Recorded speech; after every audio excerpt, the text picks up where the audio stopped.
Praise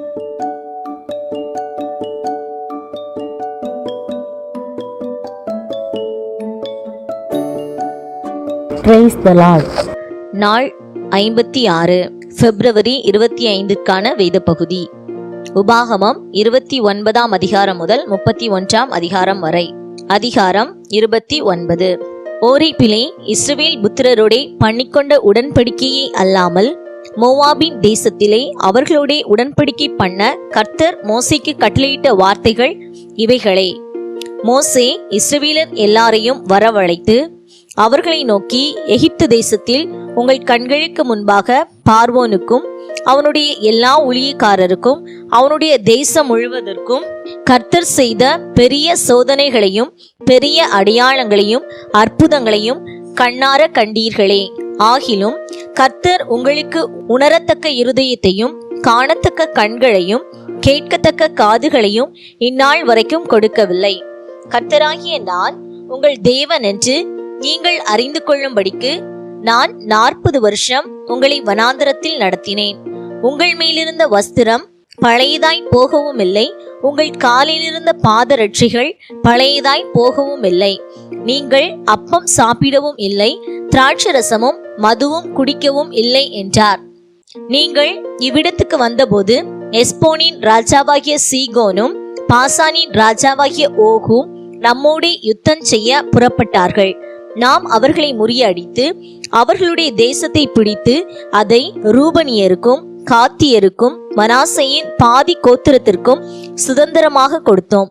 இப்பொழுதும் நீங்கள் செய்வதெல்லாம் உங்களுக்கு வாய்க்கும்படிக்கு இந்த உடன்படிக்கையின் வார்த்தைகளை கைக்கொண்டு அவைகளின்படி செய்வீர்களாக.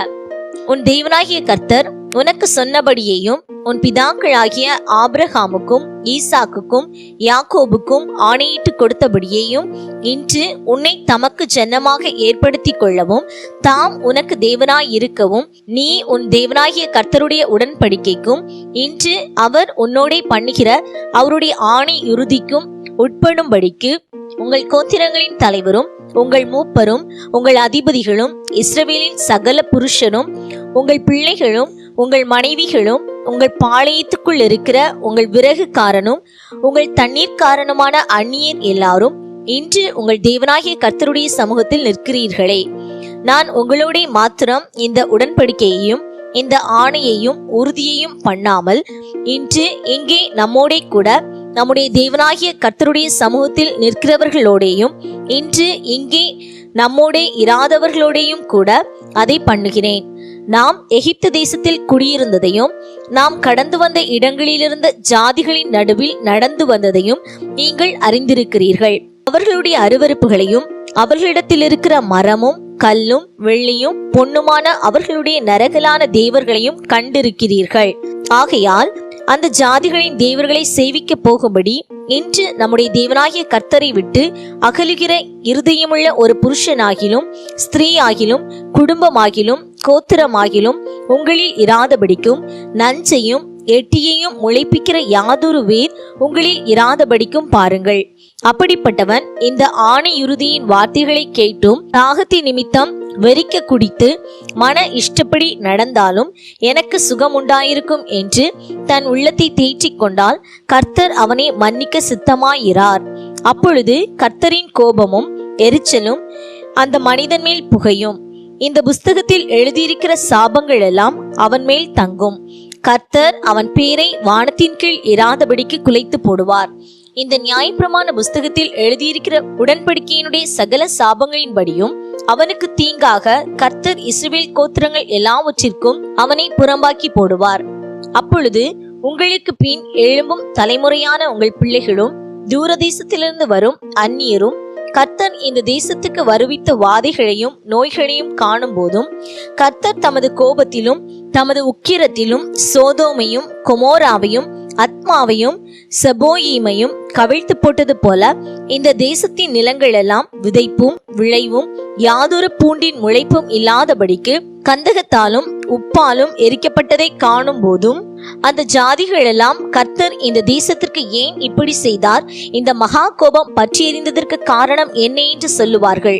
அதற்கு அவர்களுடைய பிதாக்களின் தேவனாகிய கர்த்தர் அவர்களை எகிப்து தேசத்திலிருந்து புறப்பட பண்ணின போது அவர்களுடைய பண்ணின உடன்படிக்கையை அவர்கள் விட்டு போய் தாங்கள் அறியாமலும் தங்களுக்கு ஒரு பலனும் அளிக்காமலும் இருக்கிற தேவர்களாகிய வேறே தேவர்களை செய்வித்து அவைகளை பணிந்து கொண்டபடியினாலே கர்த்தர் இந்த புஸ்தகத்தில் எழுதியிருக்கிற சாபங்கள் எல்லாவற்றையும் இந்த தேசத்தின் மேல் வரப்பண்ண அதன் மேல் கோபம் மூண்டவராகி அவர்களை கோபத்தினாலும் உக்கிரத்தினாலும் மகா எரிச்சலினாலும் அவர்களுடைய தேசத்திலிருந்து வேரோடை பிடுங்கி இந்நாளில் இருக்கிறது போல அவர்களை வேறே தேசத்தில் எறிந்து விட்டார் என்று சொல்லப்படும்.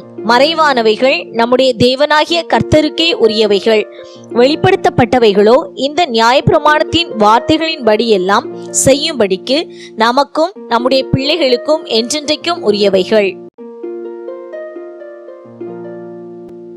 அதிகாரம் 30.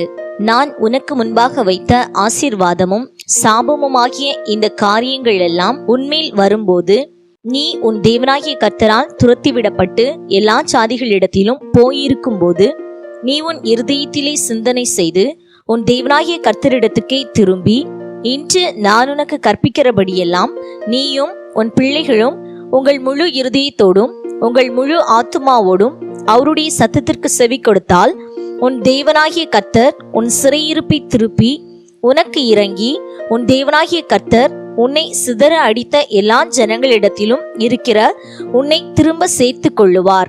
உன்னுடையவர்கள் வானத்தின் கடையான திசை மட்டும் துரத்துண்டிருந்தாலும் உன் தேவனாகிய கர்த்தர் அங்கே இருக்கிற உன்னை கூட்டி அங்கே இருந்து உன்னை கொண்டு வந்து உன் பிதாக்கள் சுதந்தரித்திருந்த தேசத்தை நீ சுதந்தரிக்கும்படிக்கு உன் தேவனாகிய கர்த்தர் அதில் உன்னை சேர்த்து உனக்கு நன்மை செய்து உன் பிதாக்களை பார்க்கிலும் உன்னை பெருக பண்ணுவார்.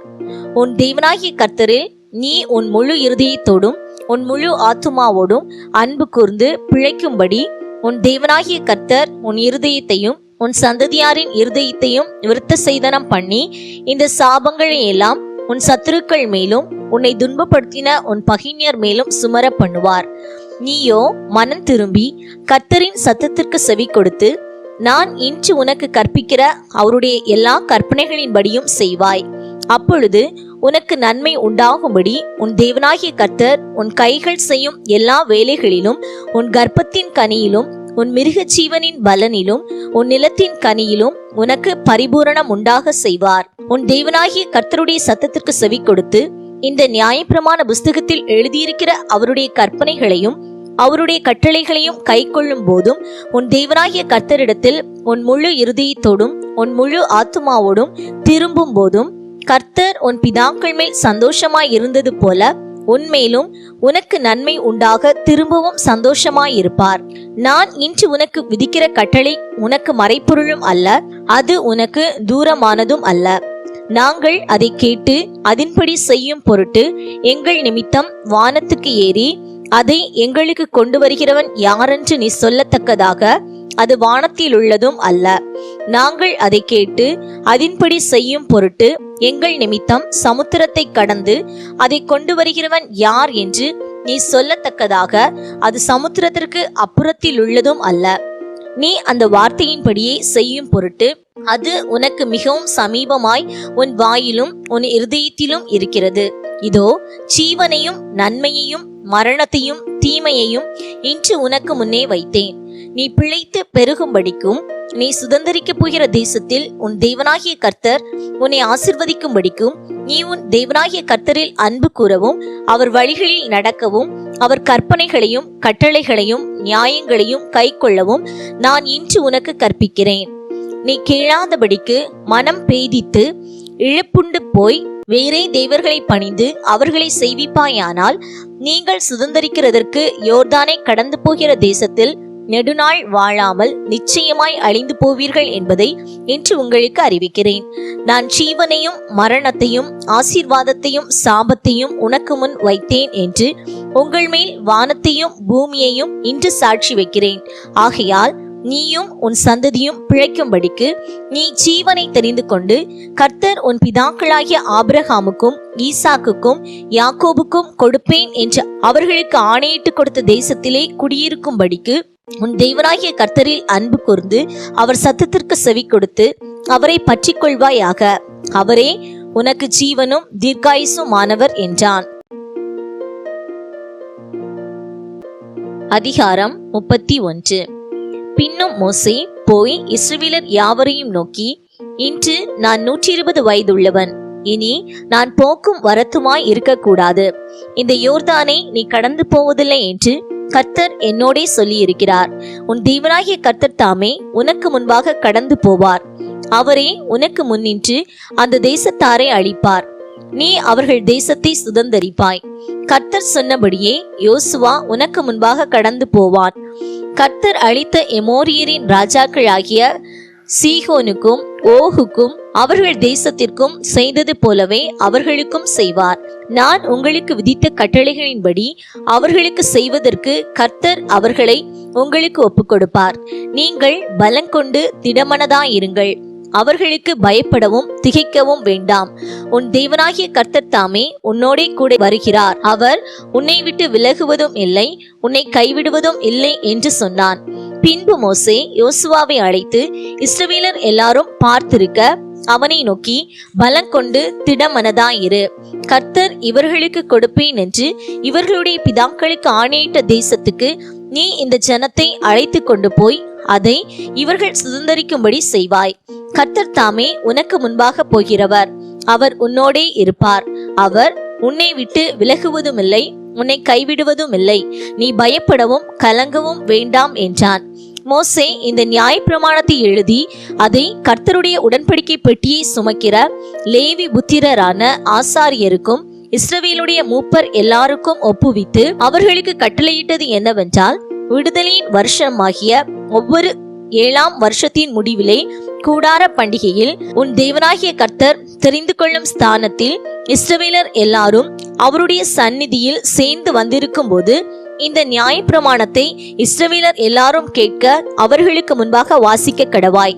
புருஷர்களும் ஸ்திரீகளும் பிள்ளைகளும் உன் வாசல்களில் இருக்கும் அந்நியர்களும் கேட்டு கற்றுக்கொண்டு உங்கள் தேவனாகிய கர்த்தருக்கு பயந்து இந்த நியாயப்பிரமாண வார்த்தைகளின்படி எல்லாம் செய்ய கவனமாய் இருக்கும்படிக்கும் அதை அறியாத அவர்கள் பிள்ளைகளும் கேட்டு நீங்கள் யோர்தானை கடந்து சுதந்தரிக்க போகிற தேசத்தில் உயிரோடு இருக்கும் நாளெல்லாம் உங்கள் தேவனாகிய கர்த்தருக்கு பயப்பட கற்றுக்கொள்ளும்படிக்கும் ஜனத்தை கூட்டி அதை வாசிக்க வேண்டும் என்றான். பின்பு கர்த்தர் மோசேயை நோக்கி, இதோ நீ மரிக்கும் காலம் சமீபித்திருக்கிறது. நான் யோசுவாவுக்கு கட்டளை கொடுக்கும்படி அவனை அழைத்து கொண்டு ஆசரிப்பு கூடாரத்தில் வந்து நில்லுங்கள் என்றார். அப்படியே மோசேயும் யோசுவாவும் போய் ஆசரிப்பு கூடாரத்தில் நின்றார்கள். கர்த்தர் கூடாரத்திலே மேகஸ்தம்பத்தில் தரிசனமானார். மேகஸ்தம்பம் கூடார வாசல் மேல் நின்றது. கர்த்தர் மோசேயை நோக்கி, நீ உன் பிதாக்களோட படுத்துக்கொள்ள போகிறாய். இந்த ஜனங்கள் எழும்பி தாங்கள் போயிருக்கும் தேசத்திலுள்ள அந்நிய தேவர்களை சோரமார்க்கமாய் பின்பற்றி என்னை விட்டு தங்களுடனே நான் பண்ணின உடன்படிக்கையை மீறுவார்கள். அந்நாளிலே நான் அவர்கள் மேல் கோபம் கொண்டு அவர்களை கைவிட்டு என் முகத்தை அவர்களுக்கு மறைப்பேன்.